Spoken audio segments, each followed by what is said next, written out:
Assalamu alaikum wa rahmatullahi wa barakatuhu. Ko salminde e juurade kadi e yafnade en bayri jangude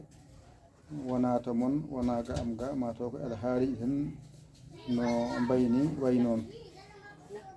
wa saha jehen ha janginen jehen ƴewtoɗen ko jangina ko taw ala haala momten hay nde ɗo yontere mi janginino ha timmi aset alet altine talata alarba jaami gayni mi ƴewtoyimi ko nangumi ko tawmi ala haala ko cuuƴari ɓuri woni hen kadi momta wedda nde wonno en jiiɗa waɗande on ko laaɓani jangde ko ma laaɓa kadi wonno ko jangde codol jiɗɗen wadde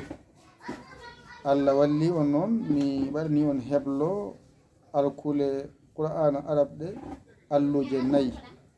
sa wawi tan kadi ne wayno kadi a dañi damal ɗo dewɗa mbawa ngabbude masɗe kadi mi holli on hen seeɗa ɗo mbawata ngabbirde faade e yaade beele sen garowi jangde mon nde ɓuura yawde